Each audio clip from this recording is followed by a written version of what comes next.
Mahadeva will do the readings of the Akashic Records on death.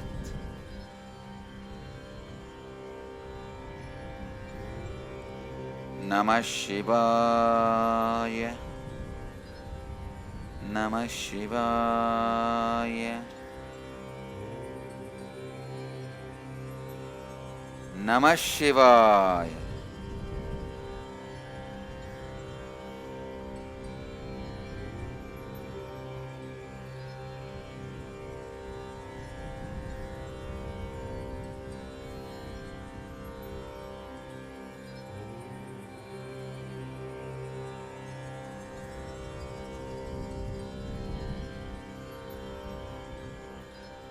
Death is Guru and God, not oblivion as perceived by body-centered individuals. Death is a boiling process.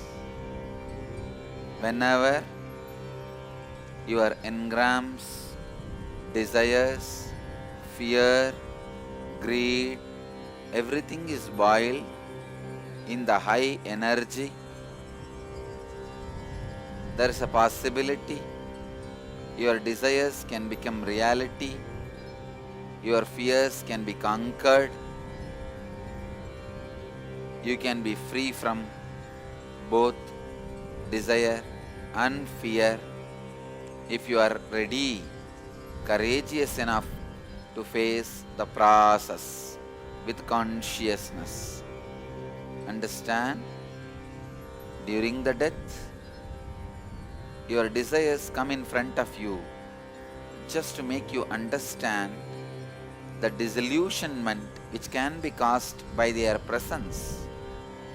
Fears come in front of you, make you understand they cannot frighten you anymore. But if you do not have the awareness to look into them, you get deluded by them even while they come to reveal the truths about them. It is like mistaking a friend to be an enemy, and before even the friend expresses his friendliness, you thinking he is enemy and dealing him with a different attitude. So when the desires and fears come in front of you during the moment of death, have patience and restful awareness to look into them. They are coming in front of you just to tell you their disillusionment and their ability that they can't frighten you anymore. By not looking at them with a deep restful awareness, those desires are given a wrong extension of life by your unaware unconscious mind. When the desires are given a wrong extension of life, what you experience is heaven. When the fears are given the wrong extension of life, what you experience is hell. With restful awareness, when you deal both of them, what you experience is liberation.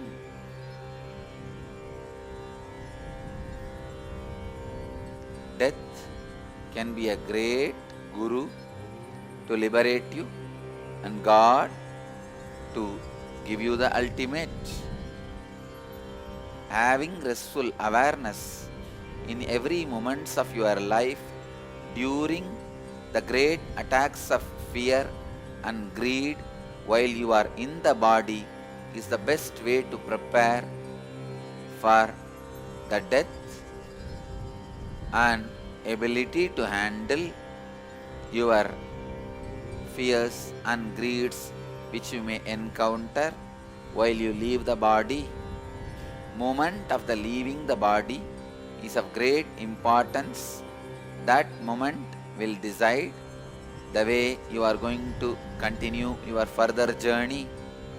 So, prepare yourself with restful awareness continuously being a Jivan Mukta, practicing living enlightenment, being established in restful awareness during all the chaos or the tsunamis of fear and greed attacks in your life while you are in the body.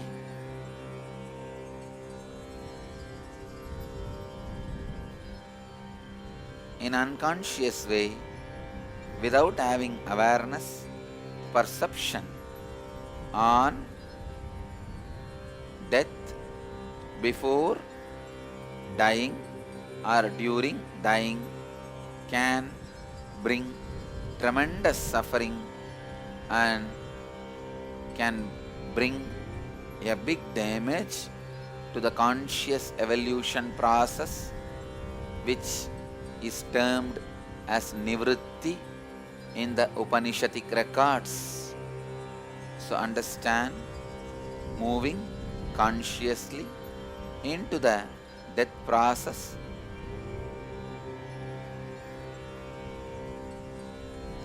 liberates you from the fear and greed.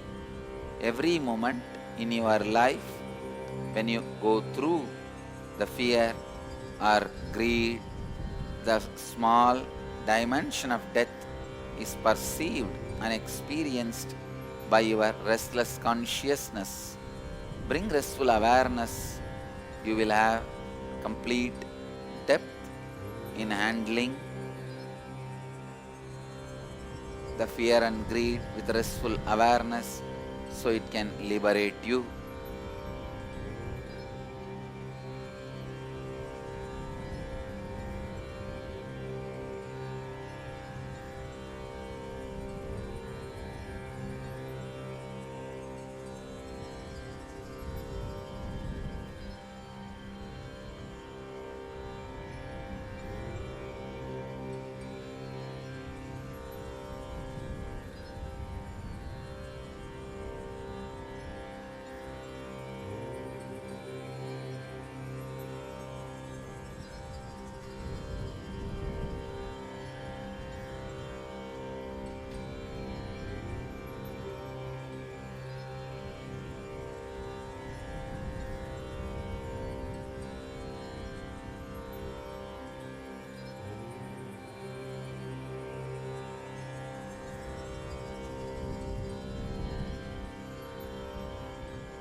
As these truths are Apaurushya and Sarvabhaumya, not dependent on any individual, including the body through which it is read out, and Sarvabhaumya, universal, anybody who internalizes this truth, aligns their conscious process of cognizance based on these truths, will be liberated and will celebrate their very existence by the grace of the Kala Bhairava, Mahakala, the cosmos itself.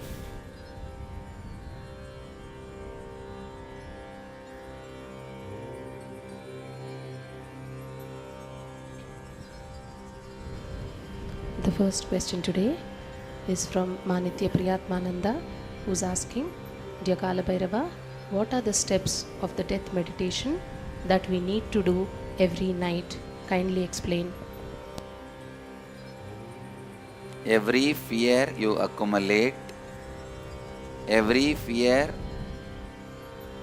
makes you feel agitated, every fear which you do not want to think or remember, go through, go into all those fears consciously, neither deciding to save yourself from that fear, nor having greed to achieve what you are afraid of. So, without having the greed or fear, enter into the fear, naturally the fear will lose its quality of fear when you do not carry fear or greed for the fear. Greed has its quality of greed because you are greed for greed and fear about the greed.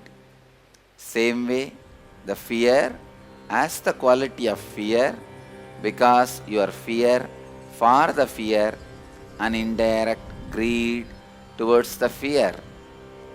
So when your fears are approached with fearlessness and greedlessness, the straightening out of your consciousness every day happens. The change of consciousness from Jagrat to Swapna, Swapna to Sushupti, the waking state to dream state and dream state to the deep sleep state happens because your awareness is not straightened out. Either the bumps of the fear or bumps of the greed responsible for your consciousness jumping from waking state to dream state or dream state to deep sleep state. If you remove all the bumps of the fear before falling asleep, you will not fall asleep, you will fall into something called restful awareness, which is recorded by the word Turiya by the earlier mantra drashtas. So the word Turiya denotes the state of falling into the restful awareness without the bumps of fear or greed. Every night, remove all the bumps you created during your daytime through fear or greed. Continuous practice of removing all the bumps of fear and greed by facing them will help you to fall into the state of Turiya. This is what Mahadeva calls as death process, Nirbhaya Dhyana.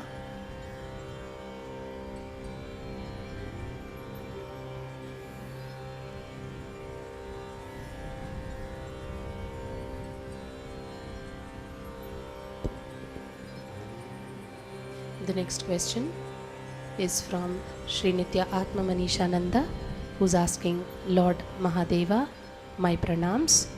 It is said, you have given boon that anybody dies in Kashi, he gets liberated.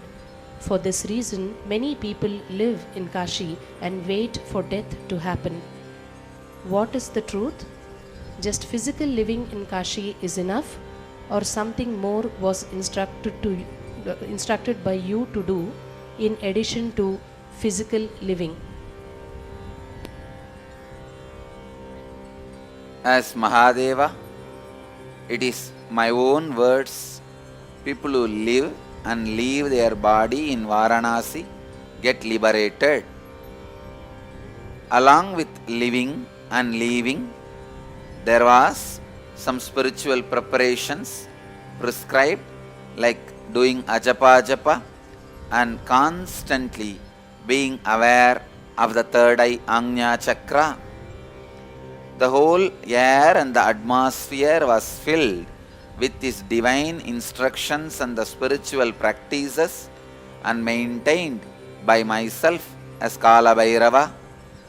Still now, anybody who is not capable, who is not practicing these practices for the minimum required amount, will be moved out of Varanasi's boundary before they leave the body due to some reasons out of their ignorance or by the natural forces.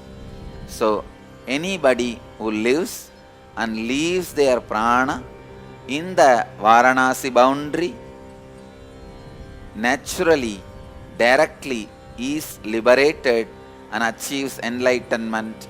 I, Kala Bhairava, still maintain the sanctity of that vow and the place, physical place Varanasi, the sanctity and the vow which I gave it to the place physically to Varanasi does not have extinction.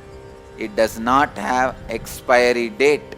As long as the planet Earth exists and the physical place Varanasi exists, only the people who are practicing these two great truths of ajapa and centering themselves on the third eye will be able to live and leave their body in Varanasi. The very space and the place is filled with the physical vibration and the presence of me, Mahadeva, as Kalabhairava.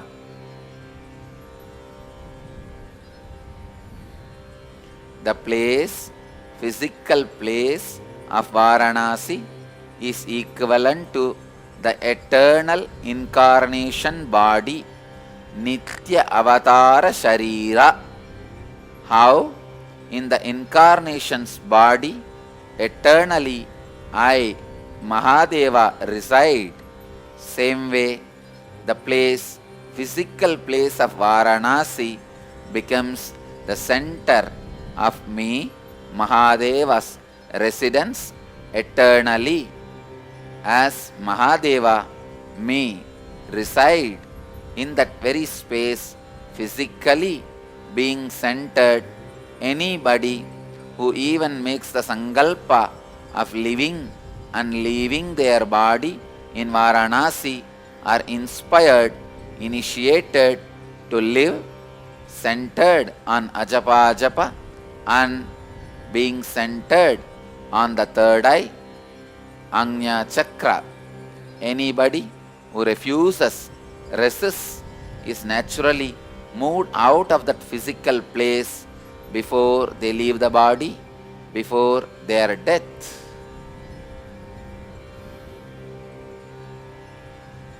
Still, Kalabhairava, me, directly supervising this physical act of removing the people who are unqualified out of the boundary of Varanasi and bringing the people who are qualified into the physical boundary of Varanasi personally. Still, I am overlooking and looking after, managing the affairs of Varanasi physically, assuming the physical plane control over the whole place.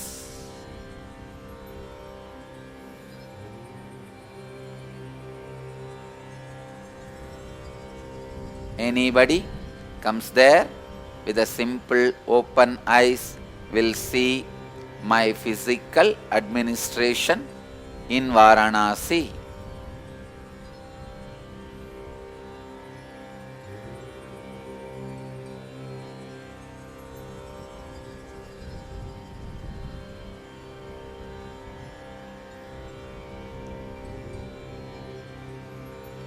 As this questioner himself is shown the physical form of Kalabhairava in the form of a photograph inside the Kalabhairava temple, he does not need to doubt the existence of Kalabhairava in physical form and administering the Kalabhairava in Varanasi as the physical place, not just on the spiritual space.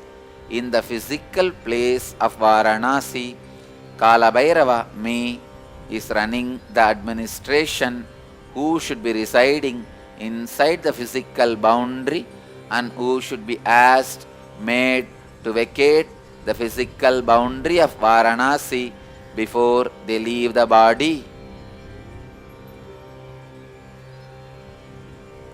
These are some of the sacred centers on the planet Earth as a direct connection with the spiritual plane, and the laws of the cosmos is applicable still into the land of these places. The cosmic law overrules and makes decisions of any man-made laws in these sacred centers.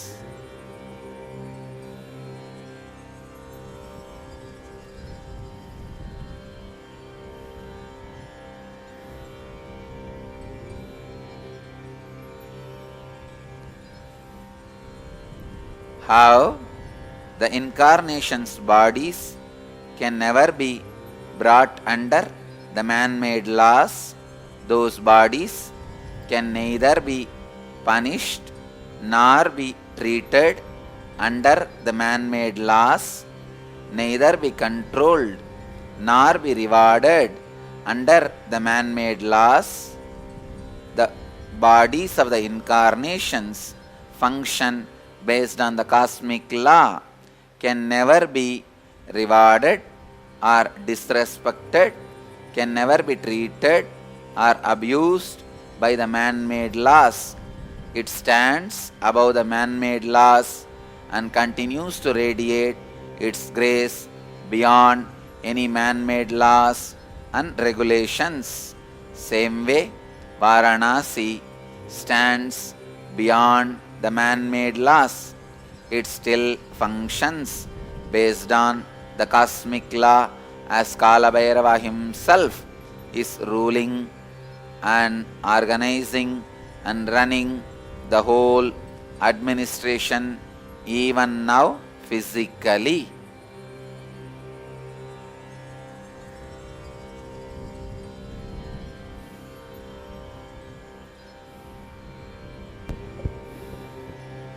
The next question is from Suresh Kandaraj, who's asking, what happens to the soul of the people who die in accident or get murdered?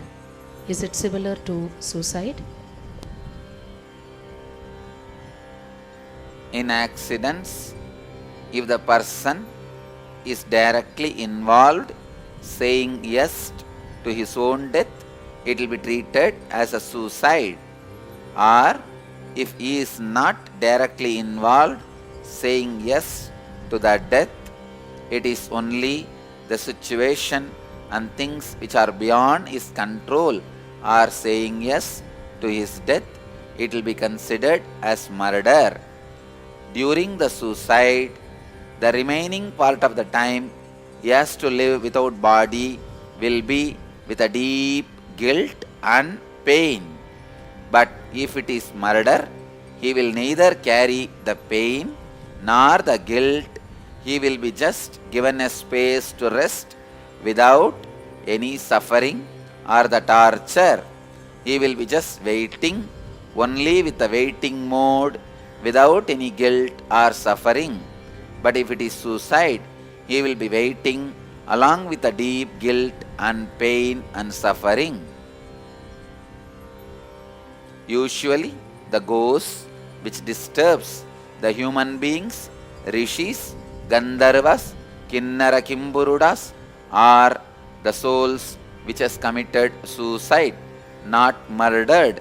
The murdered ones will have tremendous sympathy and helping tendency towards the human beings and kinnara, kimburuda, gandharva, gandhara, rishis.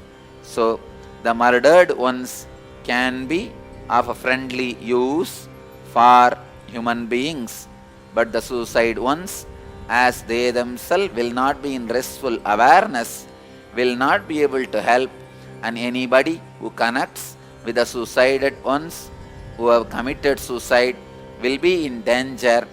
The people who have committed suicide, those individual souls, will only be playing cunning games to impart what they feel as a suffering and torture and pain towards others, as their deep frustration and anger towards everything in the life, and will not be of any use or help to human beings.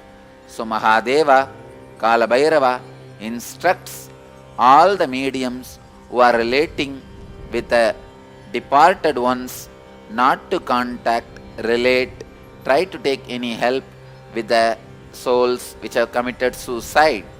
But you can relate and try to receive the help and friendliness in any form any way which you know available above said to the souls which are murdered.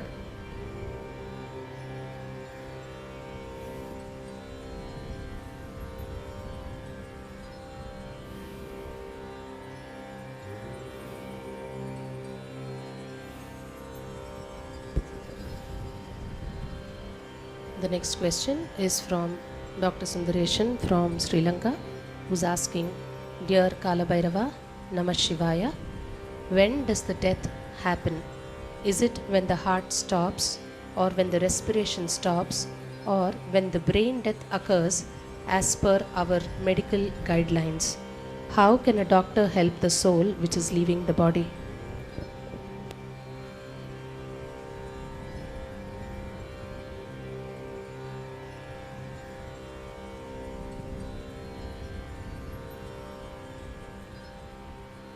What you understand as clinical death has nothing to do with the death.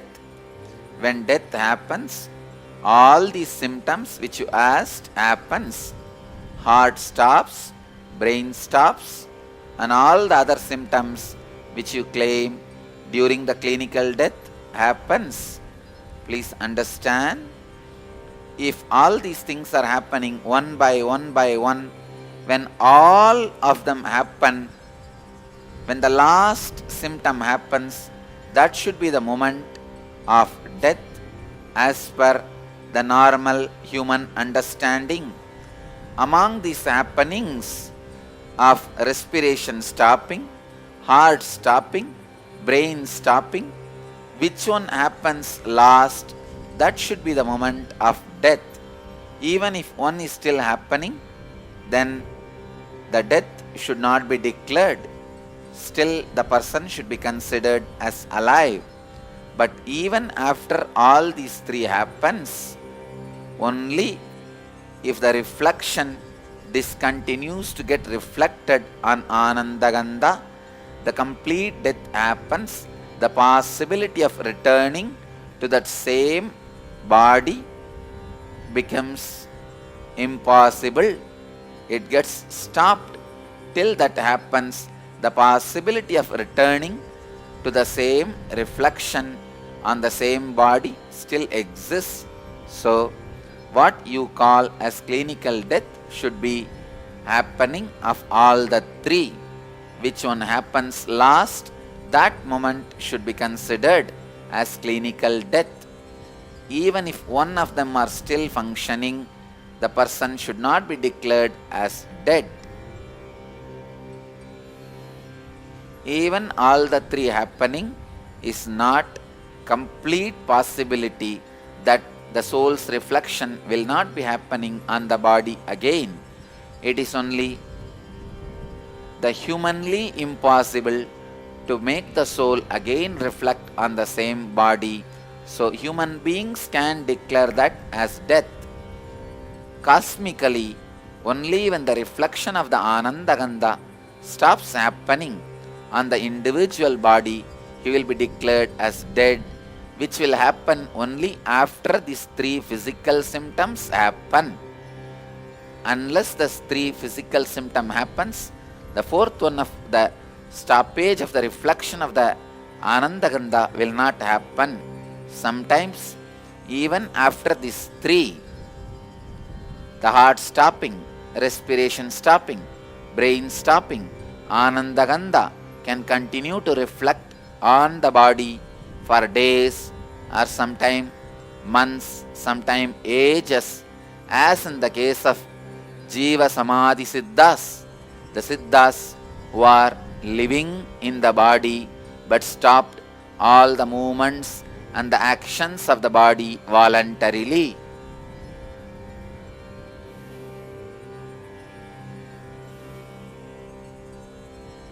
But all practical purposes, for all human purposes, all human beings can be declared as dead only when all these three happens.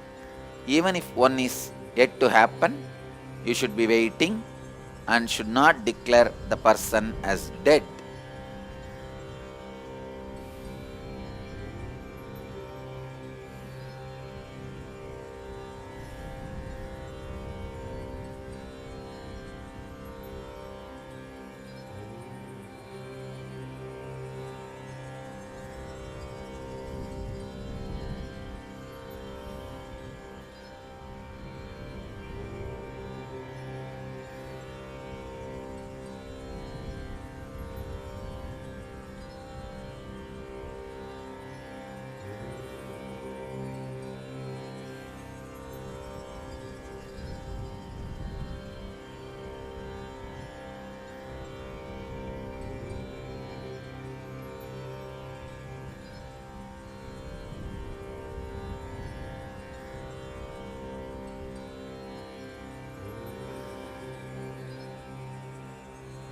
Let the vibrations of Mahadeva, Kala Bhairava, bless all the bodies exist here with his initiation and liberate every body exists here from death, and let all the bodies present here be freed from the death and be liberated from the death. The Kala Bhairava and his presence, let it radiate many things which cannot be translated as words, just as a pure vibration and living silence, the vibrant stillness.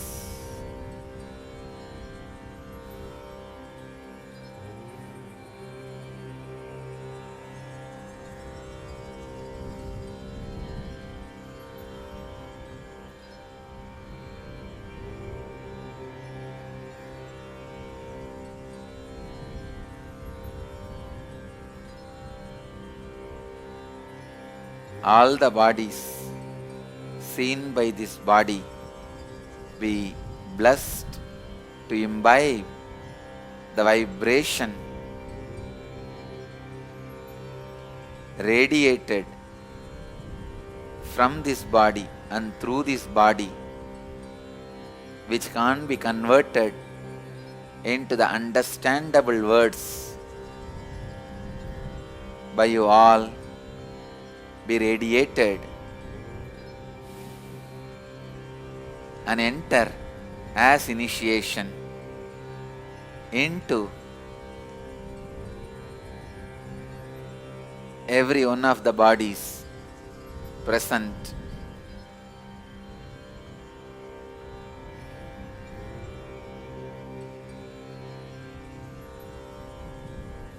And seen by and through this body. Namah Shivaya. Namah Shivaya. Namah Shivaya. Hara Hara Hara. Hara Hara Hara.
Read the questions.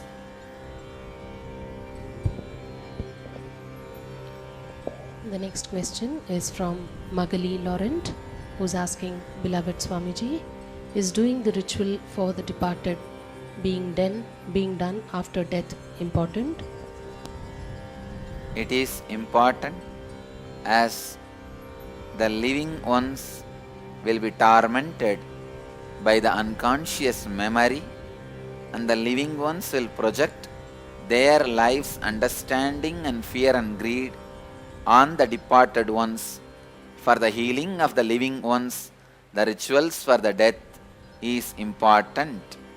Perform as long as you are free from the fear and greed projection of yours on the dead ones. When you are completely free from your fear and greed being projected on the dead ones, you can stop performing those rituals.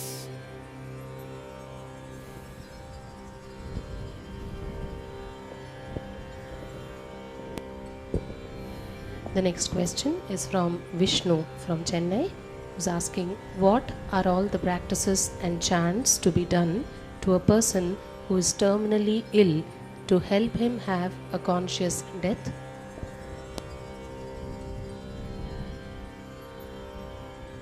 Recite all the Akashic Records readings done by Kala Bhairava. Chant all these great verses continuously.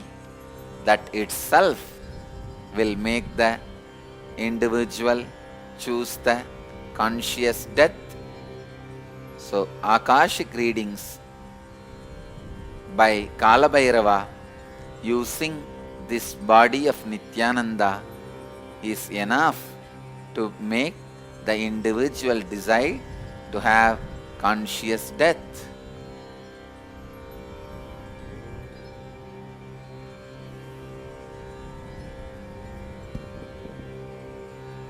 The next question is from J. Sumati from Chennai, who's asking, during our lifetime, we get chances to reduce our karma. Do we get set chances of reducing karma between death and rebirth? Thank you. No, between death and rebirth, either you are in highly elated mood. If you go through the conscious death, you are highly depressed if you go through unconscious death. The extraordinary elation or the extraordinary depression, both spaces growth does not happen. Extraordinary elation is considered as heaven, extraordinary depression is considered as hell. Neither in hell nor in heaven the conscious exhaustion of the karmas is possible. You will not be able to exhaust the karmas neither in hell nor in heaven, as the space of the possibility for the mixture of both, possibility of the mixture of the both, which is Bhuloga, the planet space, is required for your conscious growth. The space and the time between death and rebirth cannot be used for growing consciously. So anything needs to be done for the conscious growth needs to be done between the time of birth and death, not between death and rebirth.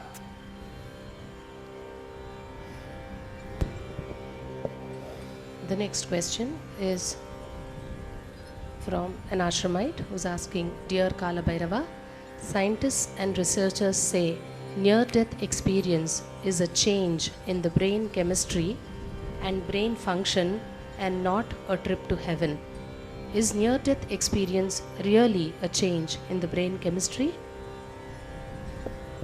Trip to heaven cannot happen without changing the brain chemistry and brain function.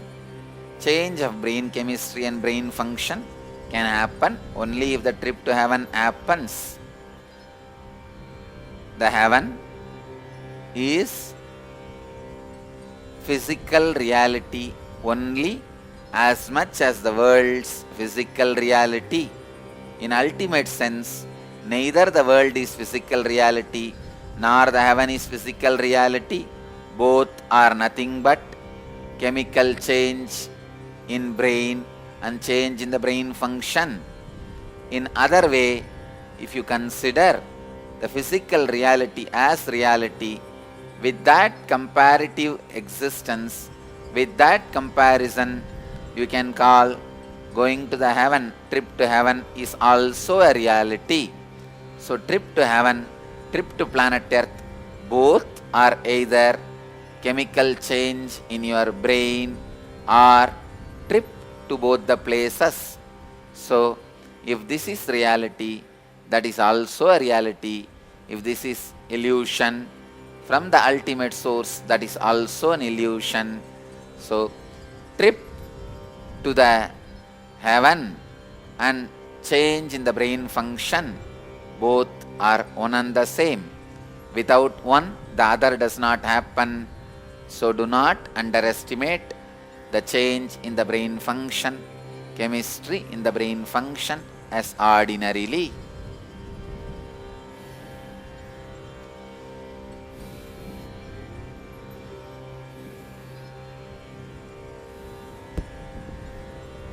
The next question is, why do we remember our past when we wake up from sleep, but not when we wake up into a new life after death? Is it because we take a different body after death? Even after sleep, you do not remember all the past. The amount of the destruction of your body is very less. But how much your body is destroyed, that much of your past gets into the Karana layer, the causal layer, and you do not remember. In the death, the destruction of your body is more. Because of that, the non-remembrance of the biomemory is also more.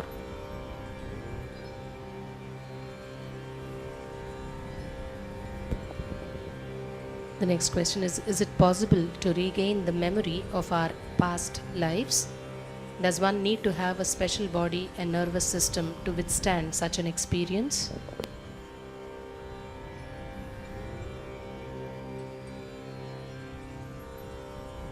Only the nervous system which is prepared by the yogic practices like unclutching, which is freely, easily able to handle the present life biomemories available without getting stressed, tensed, diseased, disturbed, will be able to handle the more memories of the past life.